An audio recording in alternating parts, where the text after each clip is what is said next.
I felt great in there. I was firing. I was excited to be there. I was happy to be there, and man, I just felt like I went. I earned round by round, kick some ass, stay sharp in there, stay focused in there, and I mean, it was a lot to risk. I was coming and fighting, winning a bunch of great fights, former champions, knocking them out, and then fell a little short against Hagen, and then a lot to lose. But it was a Yeah. great day to fight. They were fighting for their belt in my weight class, so it was a great day to get a win. And I felt like, yeah, man, I kick ass pretty good.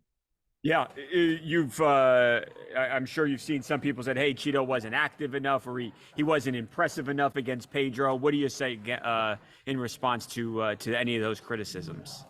I That was pretty impressive job. I was just fucking popping him. I mean, I get it. People want to see a finish, but Yeah, my finish rate is pretty high. I mean, it's not like I wasn't trying. That motherfucker just have a big head and he's tough. So I mean, who who beat Pedro worse than I did? I mean, I went a little faster than Aldo did. I did way more than Cruz did, and Cruz got dropped in the first round. So yeah. I mean, what people say, I don't give a fuck. They can suck my dick. I'm good, bro. I'm winning, and I'm pretty much fighting for the belt next. Well, yeah, let's go to that. Well, let me ask you this first. What did you, assuming you've had a chance to, if you didn't watch it live, that you've gotten a chance to see Sean and Aljamain's fight? What did you make of that? What was a pretty quick, I guess, 6 minutes of that championship bout, I Marlon? mean, great movement in O'Malley. Great punch. I mean, that was a great punch. Like I started to throw a right hand, and O'Malley just took one step, and boom, connects perfect. I mean, that's what he does best. He's really good at doing that.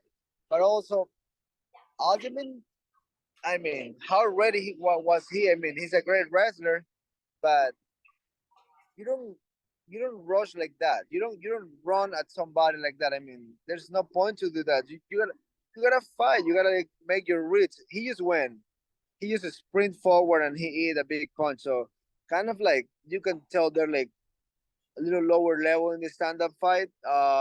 Doesn't understand too much the rhythm and distance, but I mean he's a great wrestler. That's why his striking is not up in the top. So I mean, and that cost him the fight. So Yeah. I'm next. Yeah, and obviously you then hear Sean say, "I want Cheeto." What are you thinking when you hear that, Marlon? Did you expect that? And where are we right now as far as this fight actually being made with you and Sugar? I man, he's been talking about me since we fought nonstop. The kid got something for me.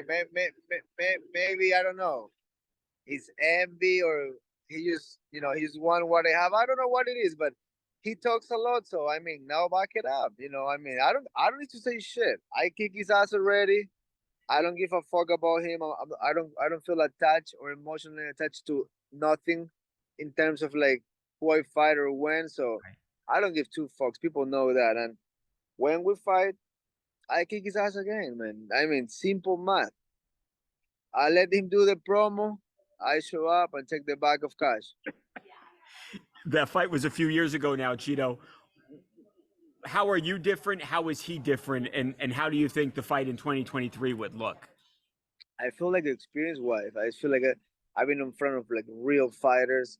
I've been seeing it all. Speed, power, and I got more reps than he does. I mean, the caliber of fighters he fought before Jan and Sterling, besides me, weren't very good, and he had the chance to fight Pedro Munhoz too, and he didn't do shit. I mean, go and rewatch those fights. He didn't do shit. He actually lost the first round.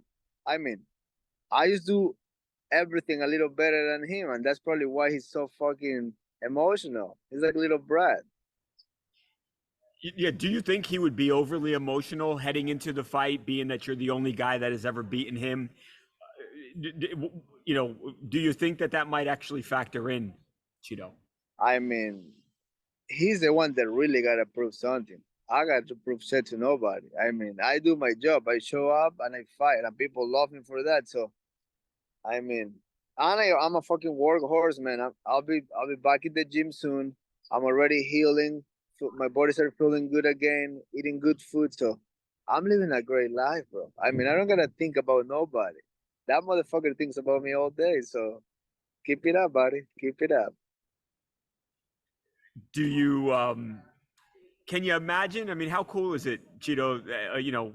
Sort of fighting your way from being an unranked fighter to all the way to where now you are seemingly about to get a title shot. I mean, how about that, and just how far you've come? Man, the underdog mentality, bro. It's like looking back, you're like, fuck, where you came from. You came, you came with nothing to this country, and you just look at me now. I mean, I can be the face of si se puede, of yes, you can do it, Yeah. because anybody in any given day can do great. But that's it's not about a one-time hit. It's about how consistently can you be in life, how consistently can you go forward, how consistently you can get up when you fail. Because at some point we all fail. At some point we all have hard days. But it's always about how we come back and how we counter things in life. And I'm I'm blessed. I'm grateful. I feel great, man. I mean, I came a long, long way, and I will have a long, long way to go too. So I'm just excited to keep plugging away and keep making life better for me and my family.